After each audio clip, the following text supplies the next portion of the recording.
Hi everyone, welcome to our channel. నేను మీ అంకే సరిత. ఈరోజు మనతో పాటు పొలిటికల్ విశేషాలని, సినిమా విశేషాలను వివరించడానికి సీనియర్ జర్నలిస్ట్ దాము బాలాజీ గారు ఉన్నారు. ఆయనతో మాట్లాడతాం. నమస్తే sir. Yes, Lokesh phone tap చేశారని విన్నాం. సాధారణంగా ఐఫోన్స్ ని ట్యాప్ చేయలేరని కూడా మనకు తెలుసు. సో నిజంగా జరుగుంటుందా సార్? ఏం జరిగింది? లోకేష్ నిన్న చెప్పాడు. అదేంటంటే తనకి ఐఫోన్ నుంచి ఒక మెసేజ్ వచ్చింది, ఇట్లా నీ ఫోన్ని ట్యాపింగ్ చేయడానికి ట్రై చేస్తున్నారు, హ్యాక్ చేయడానికి ట్రై చేస్తున్నారు, జాగ్రత్తగా ఉండమని చెప్పారు. అట్లాగే మెయిల్ కూడా యాపిల్ నుంచి వచ్చిందని చెప్పారు. అదే సమయంలో గత కొంతకాలం నుంచి కూడా తెలుగుదేశం నాయకులు చాలామంది జగన్ కూడా ఇక్కడ ప్రతిపక్ష నాయకులు ఫోన్లు ట్యాప్ చేస్తున్నాడు అని చెప్పారు. గతంలో ఇజ్రాయెల్ నుంచి కూడా సాఫ్ట్వేర్ తీసుకొచ్చారని కూడా ఆరోపిస్తున్నారు. సో ఈ కాంటెక్స్లో వాళ్ళు డీజీపీ రాజేందర్ రెడ్డిని, తర్వాత ఇంటెలిజెన్స్ బ్యూరో చీఫ్ ఇద్దరిని కూడా మార్చాలనేది వాళ్ళు డిమాండ్ పెడుతున్నారు. సో అసలు ఇక్కడ అనేక ప్రశ్నలు ఉన్నాయి. ఒకటి, జగన్ ఫోన్ ట్యాప్ చేస్తున్నట్టు ఆధారాలు ఏమన్నా వీళ్ళ దగ్గర ఉన్నాయా? రెండు, ఐఫోన్ని ట్యాప్ చేయడం సాధ్యమవుతుందా అనేది. మామూలుగా అయితే నేను చాలాసార్లు మన ఛానల్లో చెప్పాను ఫోన్ ట్యాపింగ్ గురించి. జనరల్గా రెండు రకాలుగా ఆండ్రాయిడ్ చెప్తాను. రెండు రకాలుగా ఆండ్రాయిడ్ ఫోన్ని ఎవరైనా ట్యాప్ చేయొచ్చు బ్రాడ్గా. ఒకటేమో ఫిజికల్గా ఆ ఫోన్ మన చేతిలో ఉండాలి. ఇప్పుడు నీ ఫోన్ నా చేతిలో ఒక 10 మినిట్స్ ఉంటే నేను ఒక స్పైవేర్ని ఫోన్లో ఇన్స్టాల్ చేయగలను. ఇన్స్టాల్ చేసేసి నీకు ఇచ్చేసిన తర్వాత నీ దగ్గర ఉన్నప్పుడు నీ కాల్స్, నీ మెసేజెస్, తర్వాత నీ లొకేషను, లైవ్ లొకేషను, తర్వాత ఎవరితోనైనా మాట్లాడుతుంటే సరౌండ్ సౌండు.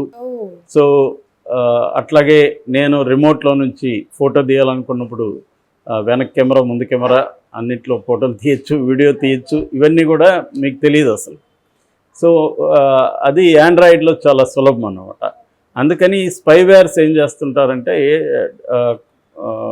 డెమో ఇస్తారు, లేదా ఇయర్లీ మంత్లీ ప్యాకేజెస్ కూడా ఉంటాయి. అంటే నాకు తెలిసి ఫర్ ఎగ్జాంపుల్ చైల్డ్ మానిటర్ అనే ఒక స్పై యాప్ ఉంది. ఆ యాప్ ముందుగా నేను కొనుక్కోవాలి. అంటే ఆ యాప్కి నేను 3 months 1 yearకు ప్యాకేజ్కి నేను డబ్బులు కట్టేస్తే వాళ్ళు నాకు యాక్సెస్ ఇస్తారు. ఆ తర్వాత నీ ఫోన్ తీసుకొని నేను చైల్డ్ మానిటర్ అనే యాప్ కానీ ఇన్స్టాల్ చేసేస్తే అది హిడెన్ మోడ్లో ఉంటుంది, ఇన్స్టాల్ అయినట్టు కూడా తెలియదు.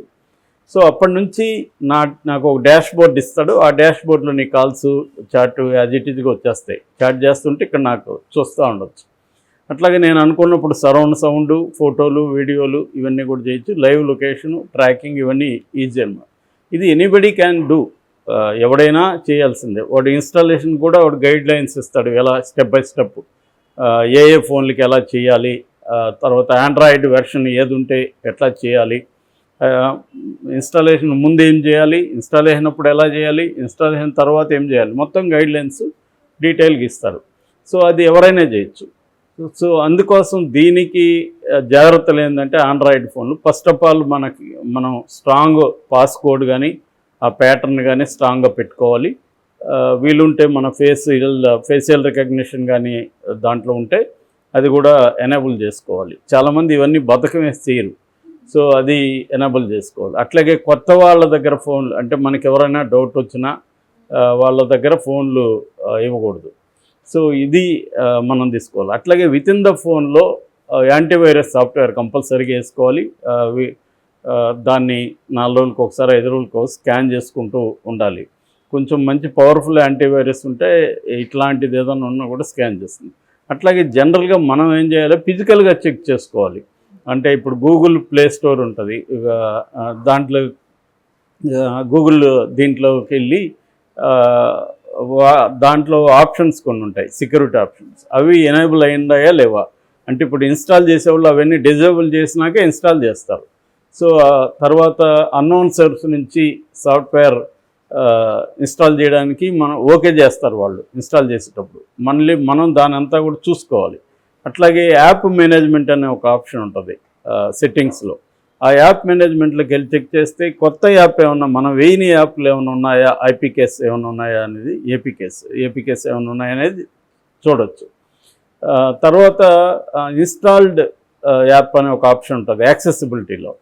అక్కడికి వెళ్ళి చేసినా కూడా ఇన్స్టాల్డ్ దీంట్లో కొత్తది ఏదైనా కనబడితే దాన్ని డిలీట్ చేయాలి.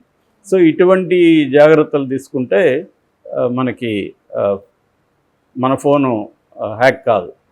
సో ఇది ఒకటి. రెండవది రిమోట్ మోడల్లో ఎలా చేయాలి. రిమోట్ మోడల్లో అయితే మామూలు వాళ్ళు చేయలేరు, అంటే దాంట్లో హైలీ ఎక్స్పర్టైజ్ అయి ఉండాలి.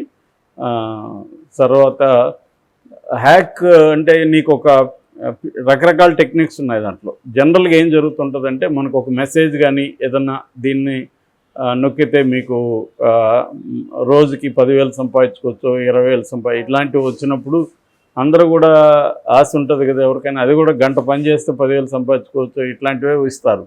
అంటే ఎప్పుడైనా కూడా సింపుల్ గుడ్ రూల్ ఏంటంటే మరీ ఈజీగా డబ్బులు సంపాదించుకోవచ్చు అని కానీ ఎవడని చెప్తే నమ్మద్దు. సింపుల్ రూల్ అది.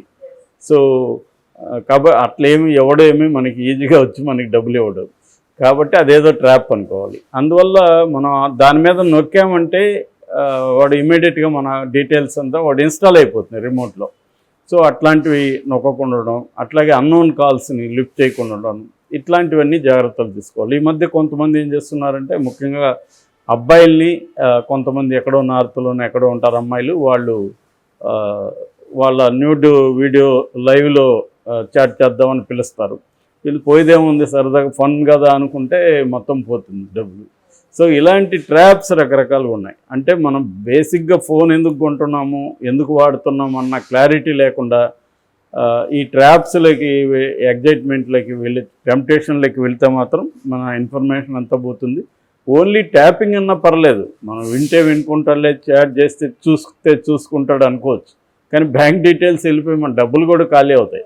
సో అందువల్ల జాగ్రత్తగా ఉండాలి. చాలామంది ఫోన్ ట్యాపింగ్ దానికోసం చేస్తారు. అదర్వైజ్ చాలామంది దగ్గర ఏం రహస్యాలు ఉంటాయి, మామూలుగా మాట్లాడుకుంటారు, సరదాగా ఉంటుంది, దాన్ని వింటే వాడేం పిక్కుంటాడు, అదేం జరగదు. కానీ డబ్బులు పోయే ప్రమాదం ఉంది, మా డేటా అంతా వాడి దగ్గర ఉంటుంది. సో ఆ జాగ్రత్తలు తీసుకోవాలి. ఇది ఆండ్రాయిడ్కి సంబంధించి. అందుకని ఏం చేస్తుంటారంటే గవర్నమెంట్స్ ఎలా చేస్తాయంటే, గవర్నమెంట్కి ఎక్కువగా ఇజ్రాయెల్ అమ్ముతుంది ఇలాంటి సాఫ్ట్వేర్. సో ఇజ్రాయెల్ అవి 100 కోట్లు, 200 కోట్లు, 300 కోట్లు ఉంటుంది. అందులో కూడా రకరకాలు ఉంటాయి. ఫర్ ఎగ్జాంపుల్ వాళ్ళ సాఫ్ట్వేర్లో మన ఫోన్ నెంబర్ ఇస్తే చాలు మన ఫోన్ ట్యాప్ అవుతూ ఉంటుంది.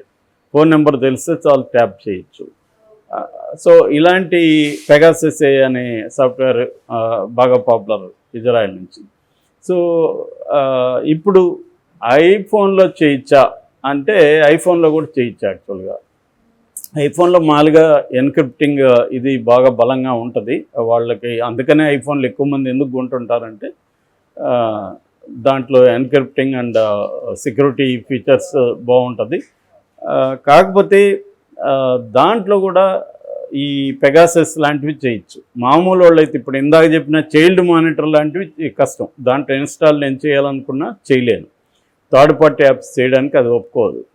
సో అప్పుడు ఏం చేయాలంటే దానికి ఒక మెథడ్ ఉంది, అది జైల్ బ్రేకింగ్ అంటారు.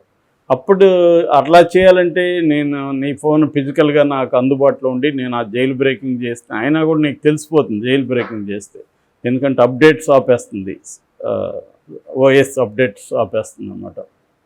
కానీ అదొక మెథడ్ ఉంది. సో మామూలు మనుషులు అయితే చేయలేరు, కష్టం అవుతుంది. కొద్దిగా ఎక్స్పర్టైజ్ ఉన్నవాళ్ళు, హ్యాకింగ్లో ఎక్స్పర్టైజ్ ఉన్నవాళ్ళు కూడా ఐఫోన్ చేయగలరు. సో అందువల్ల ఇవాళ ఏంటంటే హ్యాకింగ్ నేర్చుకోవడం పెద్ద కష్టం కూడా కాదు. అనేక ఇన్స్టిట్యూట్లు ఆన్లైన్లో కూడా హ్యాకింగ్ నేర్పిస్తున్నాయి, ట్యూటోరియల్స్ దొరుకుతాయి. కొద్దిగా కోడింగ్ అవి తెలిసిన వాళ్ళు ఈజీగా హ్యాకింగ్ నేర్చుకునేయచ్చు, అది పెద్ద కష్టం కాదు. ఆ రకంగా ఉన్నప్పుడు దీంట్లో కూడా ఇందాక చెప్పిన మెసేజ్లు రావడం, ఫోన్లు ఇవన్నీ వస్తే చేసేయచ్చు. కానీ గవర్నమెంట్స్ ఈ పెగాసస్ లాంటివి అయితే ఐఫోన్ కూడా చేయగలవు. అంత ఈజీ అయితే కాదు, కానీ అసాధ్యం కూడా కాదు.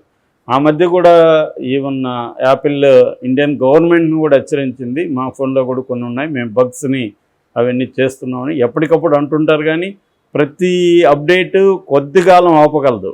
మళ్ళీ ఆ అప్డేట్ని వీళ్ళు అర్థం చేసుకునే హ్యాకర్సు దాన్ని మళ్ళీ వీళ్ళు డిక్రిప్టింగ్ చేసి దాన్ని బ్రేక్ చేయగలరు. జైల్ బ్రేకింగ్ మెథడ్ అనేది అది. మామూలుగా ఆండ్రాయిడ్లో రూట్ అంటారు, రూటింగ్ని బ్రేక్ చేయొచ్చు, బ్రేక్ చేయాల్సి వస్తుంది కొన్ని ఫోన్లకి. కొన్ని ఫోన్లకి రూటింగ్ కూడా అవసరం లేదు, అది ఎవరైనా చేయగలరు. లేమని రూటింగ్ చేయాలంటే కొంత నాలెడ్జ్ ఉండాలి. సో ఈ విధంగా గవర్నమెంట్స్ అనుకుంటే మాత్రం ఏ ఫోన్ అన్నా చేయగలవు. కానీ ఇప్పుడు లోకేష్ది చేస్తున్నారు లేదు చెప్పలేము. కానీ ప్రతి గవర్నమెంట్ కూడా ఇదే తెలుగుదేశం అధికారంలో ఉన్నప్పుడు కూడా వైసీపీ కూడా ఇదే ఆరోపణలు చేసే అవకాశాలు అయితే ఉన్నాయి. ఎవరు చేస్తారనేది గవర్నమెంట్సే చేస్తాయి మామూలుగా. కాబట్టి వాళ్ళ కొంత దీన్ని ఇంకోటి ఏంటంటే చేయకుండా కూడా చేస్తున్నారని ఇప్పుడు ఇక్కడ జరుగుతుంది కాబట్టి తెలంగాణలో అక్కడ కూడా జగన్ మీద ఇది నెపం వేద్దాము మనకు ప్రజల్లో కొంత ఇది వస్తుందని కూడా తెలుగుదేశం ఎన్నికల వ్యూహంగా కూడా అనుకోవచ్చు. ఏదేమైనా అది తేల్చాల్సింది ఈసీ కంప్లైంట్ ఇచ్చారు కోర్టు. కాబట్టి మనం అయితే తేల్చలేం. పాసిబిలిటీ అయితే ఉంది.